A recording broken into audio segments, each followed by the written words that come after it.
Mis amados hermanos, sin lugar a dudas, el Sermón del Monte es una de las enseñanzas más importantes que dio Jesús.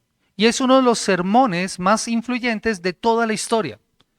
Desde filósofos hasta políticos lo han usado como base para su pensamiento.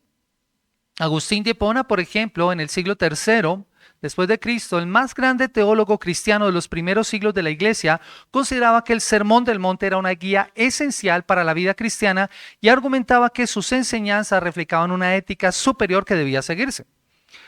Incluso Mahatma Gandhi encontró inspiración en las enseñanzas de Jesús en el Sermón del Monte, particularmente en el llamado a la no violencia y a la resistencia pacífica, lo que dio como base precisamente para esa revolución que dio como resultado la liberación de su pueblo. León Tolstoy, el novelista ruso, escribió sobre el Sermón del Monte en su obra El reino de Dios está entre vosotros y defendía una interpretación literal de las enseñanzas de Jesús. Otro pensador, Dietrich Bonhoeffer, escribió, él siendo teólogo alemán, mártir cristiano, muerto a mano de los nazis durante la Segunda Guerra Mundial, él habla acerca de la importancia de vivir de acuerdo al Sermón del Monte en su libro El costo del discipulado. Martin Luther King, un pastor protestante y líder del movimiento de los derechos civiles en los Estados Unidos, se inspiró precisamente en el Sermón del Monte para su lucha por la igualdad y la justicia racial, haciendo referencia a él en su sermón, en su famoso discurso I have a dream, tengo un sueño. Y por último, Albert Schweitzer, un filósofo, teólogo y médico suizo-francés, conocido por su trabajo humanitario en África, interpretó el Sermón del Monte como un llamado a la acción y al servicio a los demás. Ahora, ¿qué tiene que ver todo esto con lo que estamos hablando? Lo que esto nos deja ver es la indiscutible importancia de las palabras de Jesús, que después de 20 siglos que fueron dichas, aún tienen relevancia. Y siguen teniendo relevancia en la actualidad. Si usted le pregunta a muchas personas, varias de ellas van a citar frases del Sermón del Monte sin saber que son del Sermón del Monte. Hoy abordaremos solamente 2 versículos, pero profundizaremos en varios detalles que considero son importantes para nuestro estudio del resto del sermón. Hoy es la introducción al Sermón del Monte. Mateo nos cuenta en los primeros 4 capítulos algunos de los aspectos de la vida de Jesús, y con su enfoque hacia los judíos, Mateo primero nos señala la genealogía de Jesús en el capítulo 1, luego nos muestra el nacimiento de Jesús y algunos aspectos de los primeros años de su vida, junto con la visita de los sabios de Oriente y su posterior huida por causa de la persecución de Herodes. Luego su regreso a Nazaret, donde crecería y viviría. En el capítulo 3 nos habla acerca de Juan el Bautista, quien prepararía el camino a la venida del Mesías, y luego el posterior bautismo de Jesús, que nos muestra nuevamente al Señor ya dispuesto a iniciar su misión. Pero antes de esto debía ser llevado al desierto para ser tentado por Satanás, a quien vencería con poder y autoridad. Luego volvería a Galilea para iniciar su ministerio, luego el encarcelamiento de Juan. Y una palabra se repite en estos pasajes, y esto es para que se cumpliera lo dicho por el profeta. Con lo que Mateo está señalando que Jesús era el cumplimiento de las antiguas profecías que señalaban la llegada de un verdadero rey que libraría a su pueblo. Todos estos sucesos y los versos iniciales de Mateo capítulo 5 nos señalan la llegada de este tiempo, un tiempo de parte de Dios en el que Él deseaba hacer algo especial. ¿Y qué es lo que el Señor iba a hacer? ¿Y cuál era la enseñanza de Jesús en este sentido y por qué era importante? Es lo que veremos en esta mañana. Y Jesús llama a sus discípulos y sube a la montaña para enseñarles, y las multitudes siguen para escucharlos. Por esto este sermón se titula Subamos con Jesús al monte. Subamos con Jesús al monte. Y lo que nosotros debemos considerar es que Él tiene que decirnos mucho a nosotros también el día de hoy. Y lo primero que debemos considerar nosotros se encuentra en los capítulos iniciales de Mateo, lo que nos lleva a nuestro primer encabezado, antes de subir al monte. Antes de subir al monte. Como les he mencionado, hay algunos aspectos que estos primeros capítulos de Mateo nos muestran. Nos dan la base importante antes de subir al monte con Jesús para escuchar sus enseñanzas. Y mi intención, mis hermanos, es solamente mirar algunos aspectos para establecer el contexto de los versos que vamos a tratar. No vamos a tratar todos los 4 capítulos porque eso correspondería a una serie completa del Evangelio de Mateo. pero sí quiero que miremos algunos detalles. Lo primero que nosotros encontramos, lo encontramos en Mateo capítulo 1, el versículo 1 y el versículo 16. Y enmarcado en eso está la genealogía de Jesús. Dice la palabra del Señor, libro de la genealogía de Jesucristo, hijo de David, hijo de Abraham. Versículo 17, perdón. Y de manera que todas las generaciones desde Abraham hasta David son 14, y desde David hasta la deportación de Babilonia 14, y desde la deportación a Babilonia hasta Cristo 14. La genealogía que nos está mostrando Mateo apunta a Abraham en el Antiguo Testamento, pasando por David, luego el exilio en Babilonia, hasta llegar a su padre José. Versículo 16. Y Jacob engendró a José, marido de María, de la cual nació Jesús, llamado el Cristo. La intención de Mateo es mostrarnos cómo estos elementos son importantes. Dios llama a Abraham, un pagano de Ur de los Caldeos, por medio del cual formaría una gran nación, y por medio de su descendencia serían benditas todas las familias de la tierra. ¿Por qué Mateo quiere que veamos esto? Porque él quiere mostrar el cumplimiento del plan de Dios en la historia. Él quiere mostrar el cumplimiento del plan en la historia. Jesús es aquel en quien todas las familias de la tierra serían benditas. Y no solo eso, Él es el Cristo. Recuerden que Jesús es su nombre, pero Cristo es el título. Y Cristo significa ungido. En el Antiguo Testamento se ungían a 3 personas que eran comisionadas por Dios para un propósito particular y especial: los profetas, los sacerdotes y los reyes. Cristo es el ungido, es el prometido a David que nosotros encontramos descrito en todo el Antiguo Testamento a través de los profetas y en los salmos. El prometido a David que reinaría para siempre en su trono. Por lo que Mateo nos quiere mostrar al Rey y Libertador prometido, el cual por tanto tiempo la nación de Israel estuvo esperando desde el mismo comienzo de la historia. Eso lo encontramos nosotros en Génesis, esa gran obra, historia de creación y de redención de Dios en el mundo, un mundo que tuvo un comienzo y que tendrá un fin y que dará paso a una nueva creación. Esta historia la encontramos nosotros en Génesis capítulo 1, el capítulo 1 al capítulo 11, donde Dios da comienzo a todo lo que existe, donde demuestra su amor especial por la humanidad, colocándola como administradora de la creación en cabeza de Adán y Eva, y quienes debían ser fieles a Dios cumpliendo con lo establecido para que su bendición se diera en ese lugar donde ellos estaban habitando, en el hermoso jardín que Dios había creado para ellos. Pero como sabemos nosotros, en Génesis capítulo 3 no tardará mucho tiempo en que ellos fallarán, y lo que produciría la rebelión del hombre contra el Creador, resultando así en la entrada del pecado al mundo y la separación entre Dios y el hombre, entre el hombre y la creación, entre el hombre con el prójimo y entre el hombre consigo mismo. Todo esto produce una espiral descendente que nosotros empezamos a ver desde el Génesis capítulo 3, cómo la maldad va llenando y va contaminando cada vez más y más la creación del Señor, lo que produce la muerte espiritual del hombre, pero también la muerte física. Y en vez de ser un lugar en donde el hombre debía florecer y desarrollar todo el potencial que tenía el jardín del Edén, su vida se vuelve un caos y deja de florecer. Recordemos, mis amados hermanos, que pecado es definido como vivir en oposición o en rebeldía a Dios en el mundo que Él creó. Y eso fue lo que pasó allí en Génesis. Pero es allí donde Dios pone en marcha su plan.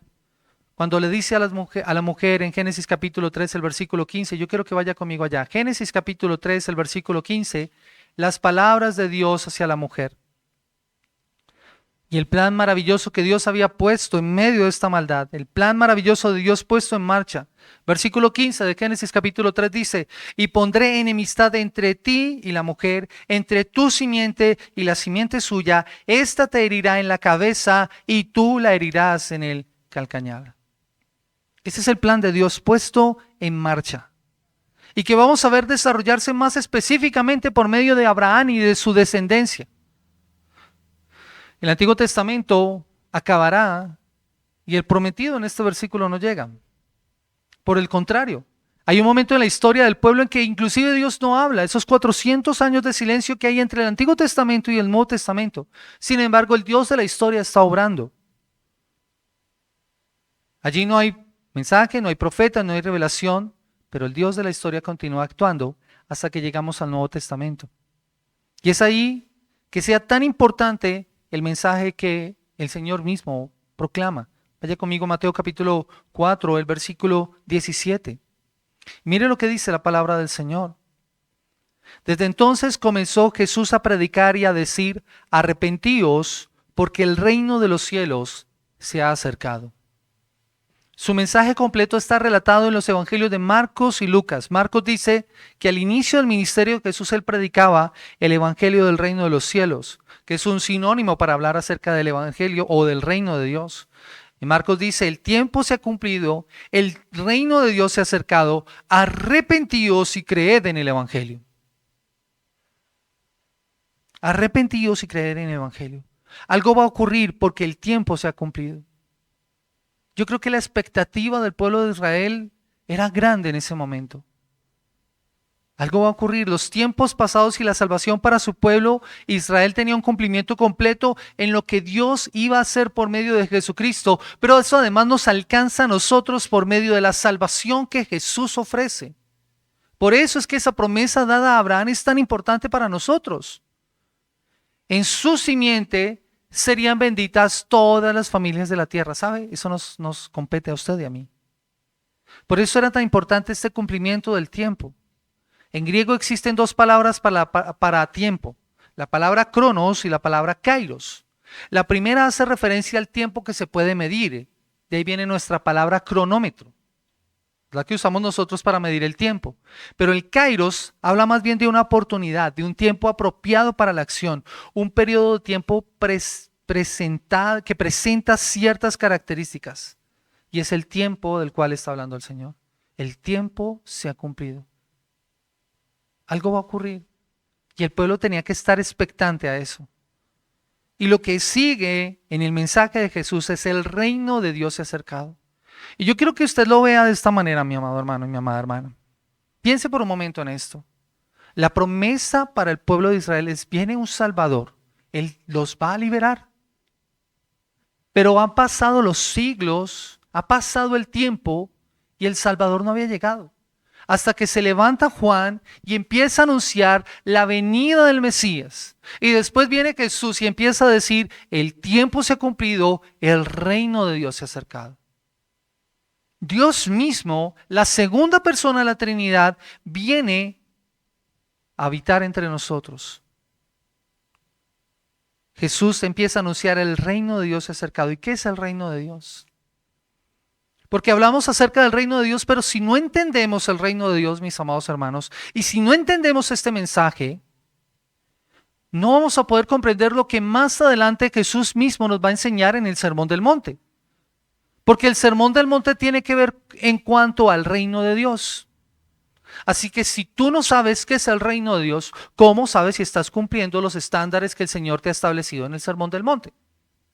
El reino de Dios, mis amados hermanos, es el pueblo de Dios en el lugar de Dios, bajo el gobierno de Dios. Eso es el reino de Dios. Es el pueblo de Dios en el lugar de Dios, bajo el gobierno de Dios. El reino de Dios tiene que ver con ese estado futuro en donde todas las cosas serán sometidas completamente a Dios desde su creación sobre todo el universo. Ese universo transformado y visible en la vida de los que Él ha redimido. El reino de Dios se ha acercado, pero tendrá su consumación completa cuando el Señor Jesucristo vuelva por segunda vez. De ahí que nosotros todavía estamos expectantes, porque vivimos en esa tensión que genera el sí, pero todavía no. Pero aquí ahora se está acercando y ya la venida de Jesús pone en marcha esa plena realización de ver consumado y completo el reino de Dios. Y aquellos que amamos al Señor anhelamos el establecimiento pleno del reino del Señor. Venga a tu reino, oramos nosotros. Y eso lo encontramos precisamente en el Sermón del Monte. Venga tu reino. ¿Y cuál es la respuesta a ese tiempo y a ese reino? Dice la palabra del Señor: arrepentidos y creed en el Evangelio. Si el tiempo de Dios se ha cumplido y el reino de Dios se ha acercado, la respuesta correcta es arrepentimiento y fe, es creer en el Evangelio de nuestro Señor Jesucristo. Y arrepentirse significa cambiar de dirección. De hecho, la palabra connota la idea de cambio en la manera de pensar. Es un cambio en la mente, no solo en unas pocas opiniones de poca importancia, sino un cambio radical en la vida de cada uno. Es un cambio de la vida de pecado a una vida de obediencia a Cristo. Es el reconocimiento de que hemos ofendido a Dios, donde no tratamos de justificar nuestro pecado, sino que éste se confiesa y uno se aparta del mismo. Porque, mis amados hermanos, sin arrepentimiento y sin fe no se puede recibir el reino de Dios. De ahí la importancia de poder comprender esto que el Señor está mostrando y lo que Mateo está poniendo como la antesala antes de subir al monte. Antes de poder escuchar las enseñanzas de Jesús, tú tienes que reconocer si has creído en el Señor. No todo el mundo puede entrar en el reino de los cielos, sino aquellos que son pobres en espíritu. Mire lo que dice Mateo capítulo 5, el versículo 3, y que estudiaremos más profundamente a partir de la próxima semana. Bienaventurados los pobres en espíritu, porque de ellos es el reino de los cielos.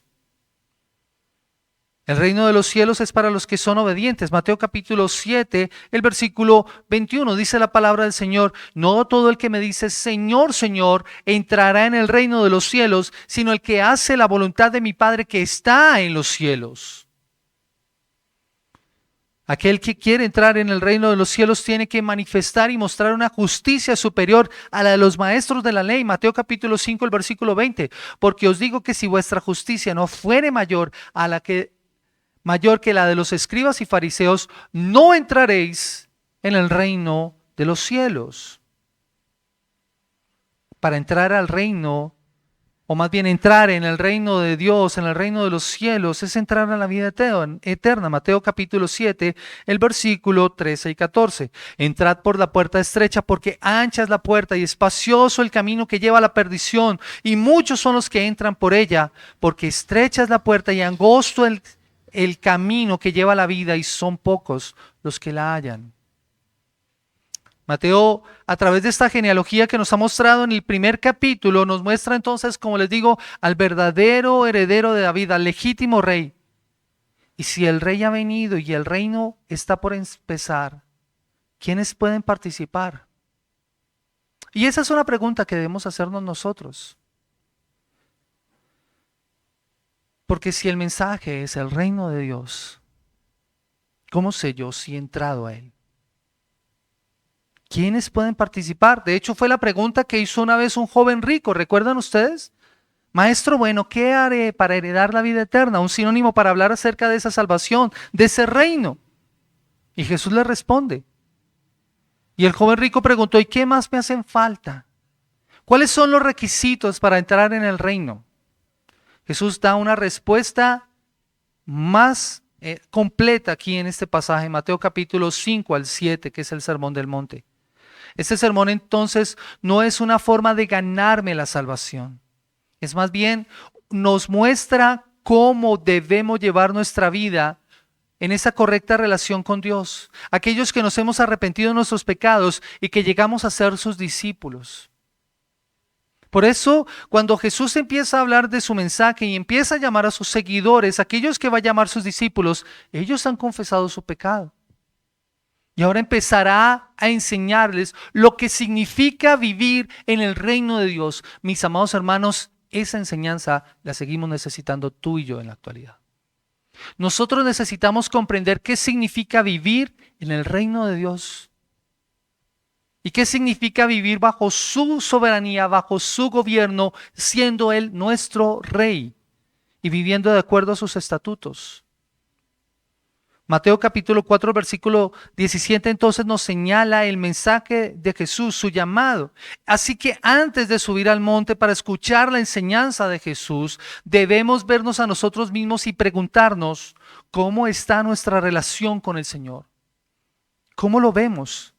¿Es el Señor de nuestras vidas? Muchos pensadores, como les señalaba al principio, muchos pensadores consideran el mensaje del Sermón del Monte como consejo o con un alto valor ético, pero no han respondido de la forma correcta a las demandas que hace el sermón. Este sermón nos hace a nosotros una demanda y exige de nosotros una respuesta adecuada. El Señor nos hace el llamado a una vida en la que Él gobierne. Él gobierna tu vida. ¿Has sometido todos los asuntos de tu vida a su gobierno? Porque si no lo has hecho, entonces no has entrado plenamente al reino de Dios. Mis amados hermanos, después de considerar los elementos que hay antes de subir al monte, Jesús sube al monte y llama a los suyos para que lo escuchen y para que escuchen lo que tiene que decir, y que es lo que encontramos nosotros precisamente en Mateo capítulo 5, el versículo 1 y versículo 2. Vaya conmigo nuevamente allí. Mateo capítulo 5, versículo 1 y versículo 2. Dice la palabra del Señor: viendo la multitud, subió al monte, y sentándose vinieron a él sus discípulos, y abriendo su boca les enseñaba diciendo. Nuestro segundo punto entonces es: Jesús sube al monte. Mateo nos señala las circunstancias en las que se dio este sermón. Probablemente este sermón ocurrió entre la Pascua del 28 y del 29 después de Cristo. Los primeros discípulos han sido llamados, y eso lo encontramos nosotros en Marcos capítulo 3 y en Lucas capítulo 6. Y aquí en Mateo solo se nos cuenta acerca de 4. Mire lo que dice en los versículos 23 al 25. Perdón, de los versículos del 18 al 22, dice la palabra del Señor: andando Jesús junto al mar de Galilea, vio a dos hermanos, Simón llamado Pedro y Andrés su hermano, que echaban la red en el mar, porque eran pescadores, y les dijo: venid en pos de mí, y os haré pescadores de hombres. Ellos entonces, dejando al instante las redes, le siguieron. Pasando de allí, vio a otros dos hermanos, Jacobo hijo de Zebedeo y a Juan su hermano, en la barca con Zebedeo su padre, que remendaban sus redes, y los llamó. Y ellos, dejando al instante la barca y a su padre, le siguieron. Aquí Mateo entonces nos muestra a estos 4 seguidores del Señor. Pero en los pasajes paralelos nos deja ver que el Señor, antes de llamarlos, estuvo orando por ellos y los llamó discípulos. No solamente los llamó seguidores, aunque sabemos que Jesús tenía otras personas que lo seguían y querían aprender de él. Luego en Mateo capítulo 4, versículo 23 al 25 nos dice lo que pasaba con el Señor. Y recorrió Jesús toda Galilea, enseñando en las sinagogas de ellos y predicando, ¿qué? El evangelio del reino. Y sanando toda enfermedad y toda dolencia en el pueblo, y se difundió su fama por toda Siria, y trajeron todos los que tenían dolencias, los afligidos por diversas enfermedades y tormentos, y los endemoniados, lunáticos y paralíticos, y los sanó. Y les siguió mucha gente de Galilea, de Decápolis, de Jerusalén, de Judea y del otro lado del Jordán. Así que Mateo nos cuenta acerca de las multitudes que buscaban a Jesús y cómo su fama se extendió por todo Israel, aún fuera de ella, de modo que le traían a personas con distintas dolencias para que ellos fueran sanados. En ese contexto ocurren estos 2 versos que estamos estudiando. Y lo que hace el Señor es impactante. Viendo la multitud. Una multitud no se puede ignorar fácilmente. Yo no sé si usted ha estado en esos lugares donde hay tumultos de gente. Recientemente estaba viendo una chica influencer que estuvo en la India y entró en pánico por la cantidad de personas que habitan en la India. Entró en una situación de estrés muy grande. Las multitudes no se pueden ignorar. Y eso es lo que hace Jesús. Jesús ve a esta multitud y le llama poderosamente la atención. Y lo que llama la atención es cómo ve Jesús a las multitudes, porque Jesús las ve con misericordia. Jesús se preocupaba por ellas. Miren lo que dice Mateo capítulo 9, el versículo 36, más adelante allí. Mateo capítulo 9, el versículo 36, y al ver las multitudes, tuvo compasión de ellas porque estaban como desamparadas y dispersas como ovejas que no tienen pastor. Así estaba el pueblo. Ovejas desamparadas que necesitan un pastor, necesitadas de guía, necesitadas de dirección, de alimento, de cuidado y de protección. Y todo eso lo ofrecía Jesús. Y al ver las multitudes, de inmediato lo que hace es subir al monte. Miren lo que dice: viendo la multitud, subió al monte. Viendo la multitud, subió al monte para poder enseñarles, lo que nos da una poderosa aplicación, mis amados hermanos. Somos llamados para escuchar a Jesús e invitar a otros a que escuchen. Porque hay que preguntarnos, ¿por qué hay una multitud? ¿Por qué hay una multitud allí? Porque su fama se extendió por todos esos lugares. Mire lo que dice el versículo 24. Dice, y se difundió su fama por toda Siria y le trajeron todos los que tenían dolencias, los afligidos de diversas enfermedades y tormentos y los endemoniados, lunáticos, paralíticos y los sanó.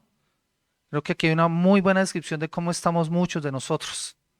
Lunáticos, afligidos, con tormentos. Bueno, endemoniados no, paralíticos, bueno, tampoco, pero mis amados hermanos, es importante ver que hay una multitud acá con distintas necesidades y tú y yo formamos parte de ese grupo. Y nuestro llamado es a extender la fama del Señor.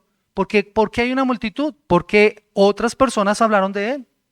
Así que pregúntate, ¿habla de Jesús a otros de modo que su fama se extiende y otros quieren conocerle de manera personal? Yo me imagino que el que recibió un milagro iba y le contaba a su vecina, ay, mira que está Jesús en tal parte y él me sanó de tal cosa. Y este es un maestro que enseña con autoridad, como lo vamos a encontrar nosotros allí en el mismo evangelio en Mateo. Enseña con autoridad, no como los escribas, no como los fariseos. Muestras a ese Jesús, mis amados hermanos, nosotros no tenemos que mostrar un lugar ni a una persona. A la única persona que nosotros tenemos que mostrarle al mundo es a Jesús. Ellos lo necesitan a Él de la misma forma en que tú y yo lo necesitamos. Y nuestro llamado, nuestra responsabilidad es mostrarles a Jesús, que le conozcan a Él, que suban al monte con Jesús para que lo puedan escuchar. Ese es nuestro llamado como iglesia, que es precisamente al final en Mateo donde lo dice, id pues y haced discípulos a todas las naciones. Ese es nuestro llamado. ¿Y qué debemos que hacer? Enseñándoles que guarden todas las cosas que yo os he mandado. ¿Haces eso? Eso es lo que tú debes hacer con lo que tú has estudiado y con lo que tú has aprendido. Tú no te puedes quedar con ese conocimiento para ti. Ese conocimiento que nosotros recibimos de Jesús y que nos enseña el sermón del monte acerca del reino, tenemos que dárselo a conocer a las personas para que ellas puedan entrar en el reino de los cielos también. Yo creo que muchos de los que recibían un milagro volvían a sus casas, pero los que querían escuchar la enseñanza de Jesús se quedaban y subirían a la montaña con él. Y la intención es clara también, mis amados hermanos, al señalar que subió al monte. En el Antiguo Testamento hay una escena similar que ocurrió en el desierto cuando Moisés subió al monte para hablar con Dios y recibir los 10 mandamientos.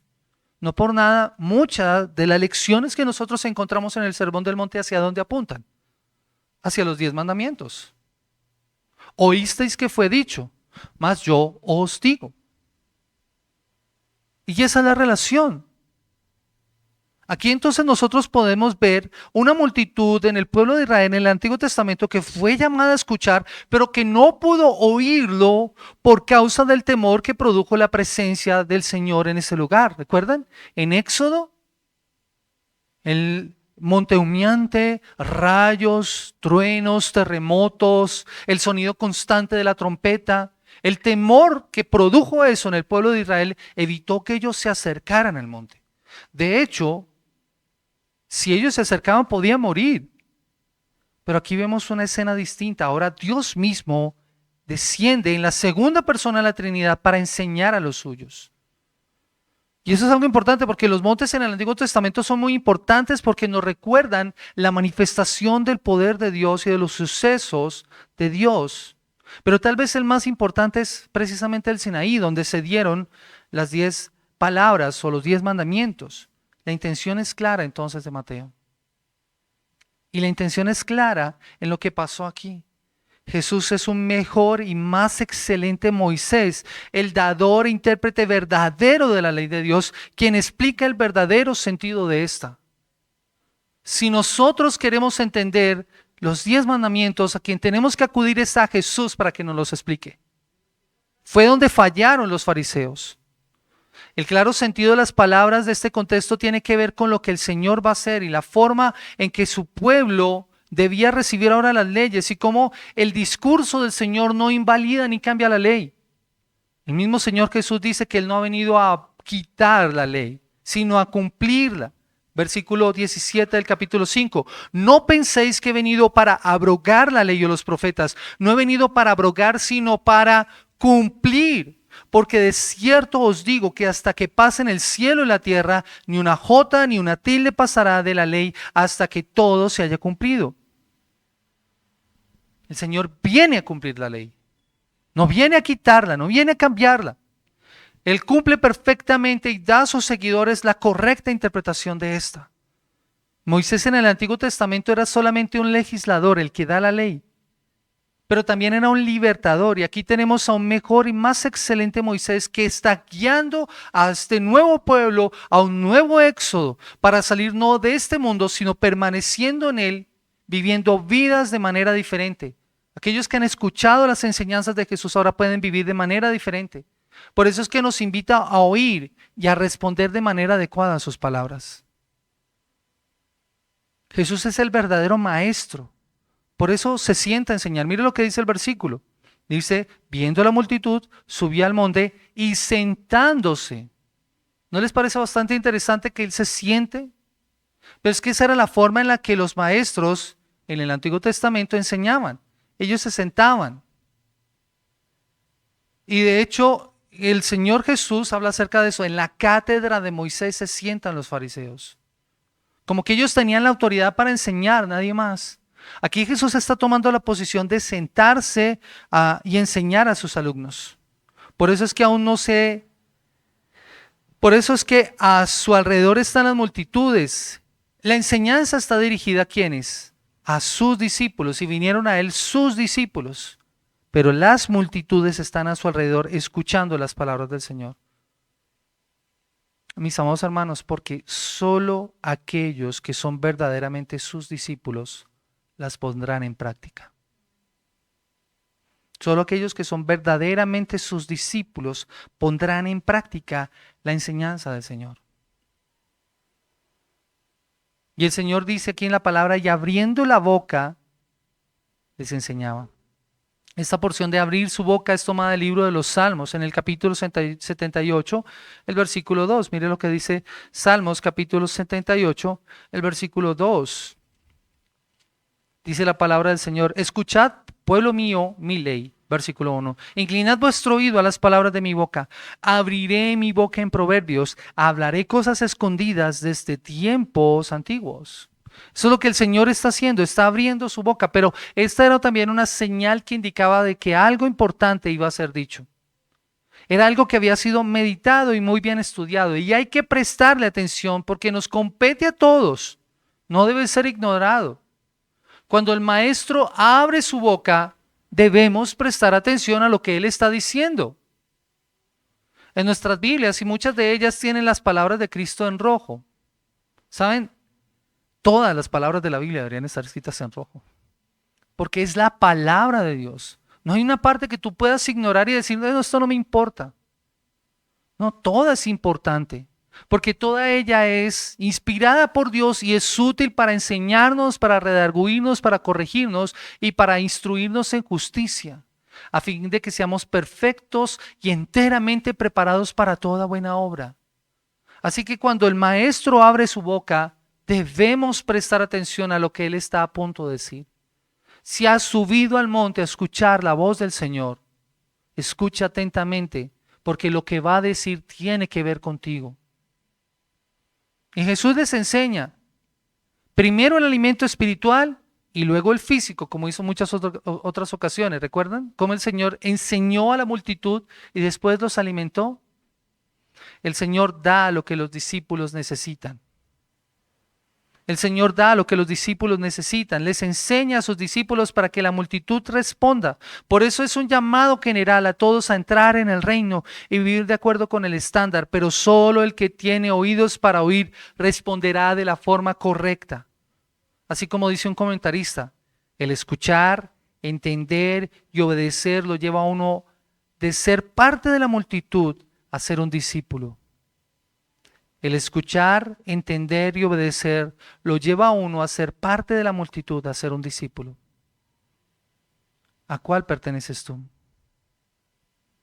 Creyente que me escuchas en esta mañana, ¿a cuál perteneces tú? ¿Eres tú de la multitud o eres tú un discípulo? ¿A cuál perteneces tú?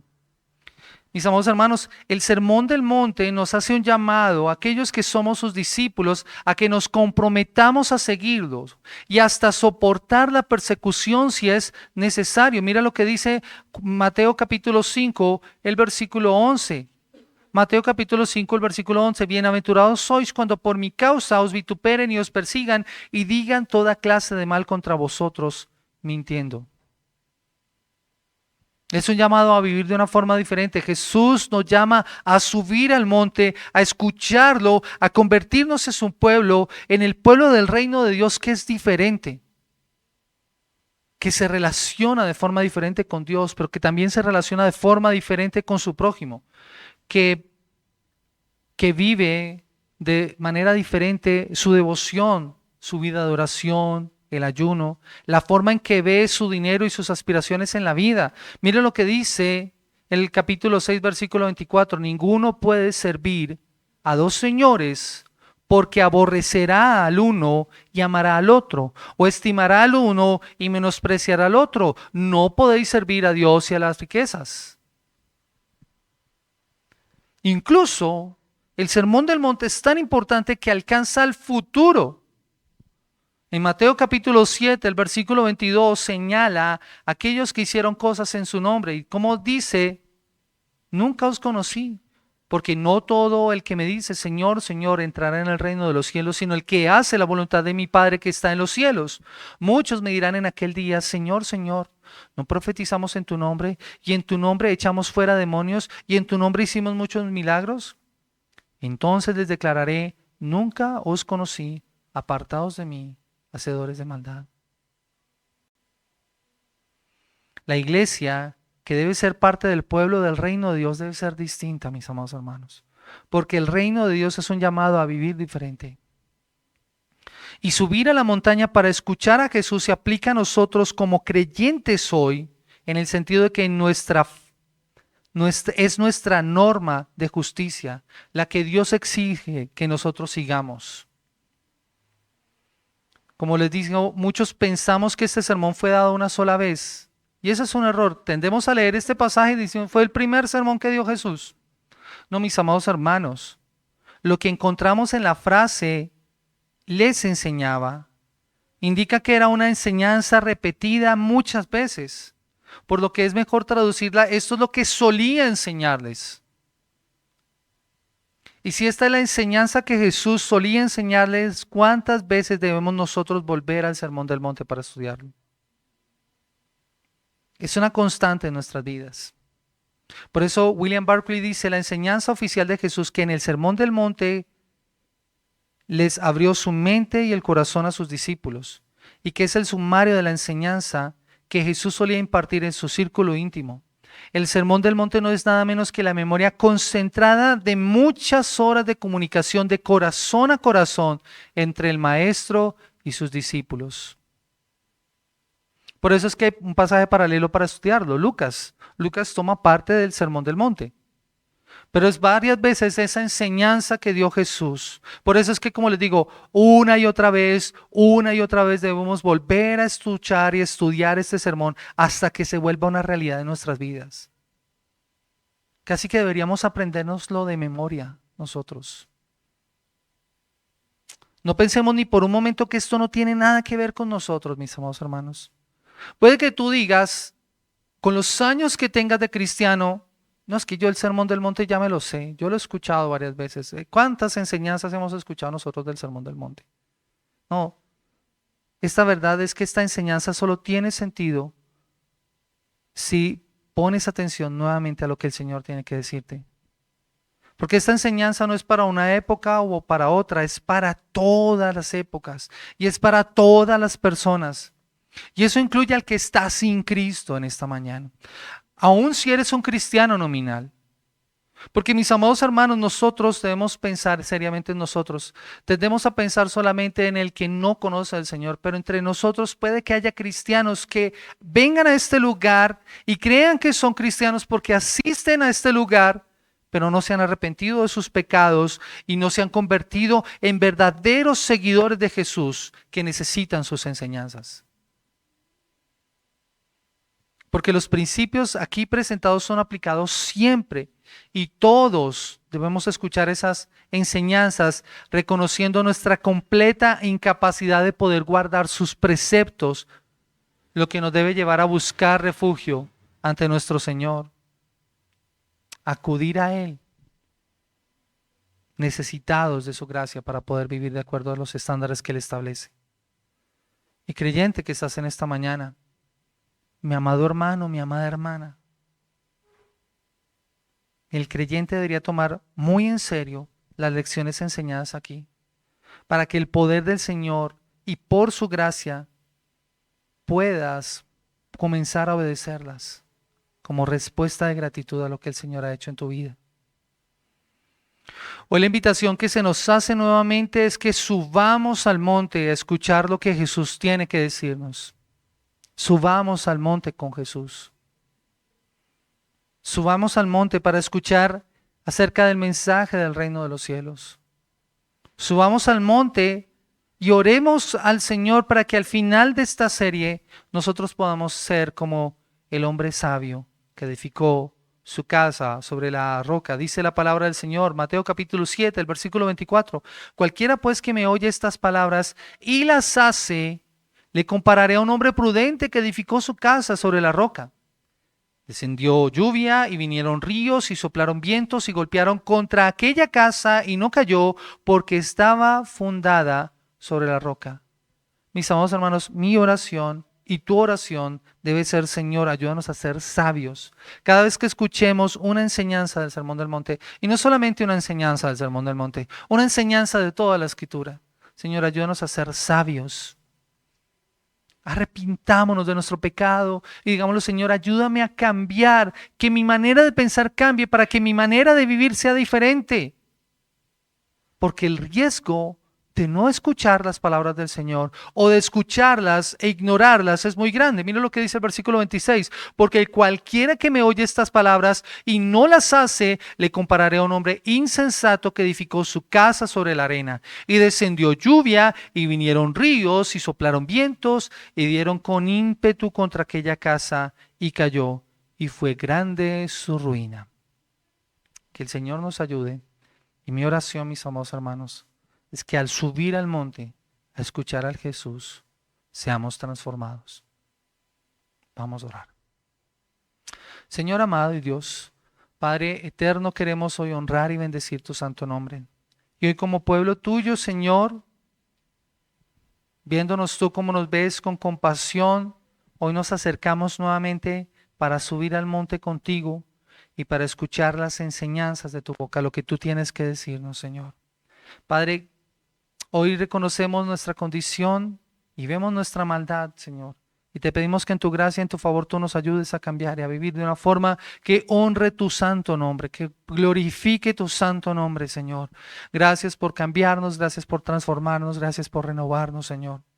Oh Padre, gracias por esta obra que estás haciendo en nosotros. Tu palabra dice que el que comenzó en nosotros la buena obra, Él la va a perfeccionar hasta el día de Jesucristo. Señor, gracias por ayudarnos, bendito Señor, y por mirarnos a nosotros necesitados de ti, Señor. Ayúdanos, Señor, que a lo largo del estudio de este sermón, Señor del monte, nuestras vidas poco a poco se vayan moldeando al estándar que tú quieres que nosotros vivamos, en respuesta de obediencia al mensaje del Evangelio que hemos escuchado y a la salvación que Cristo nos ofrece. Señor, gracias por ayudarnos en este día. Entregamos esta mañana en tus preciosas manos y te damos a ti toda la gloria y toda la honra, en el precioso nombre de Cristo Jesús. Amén.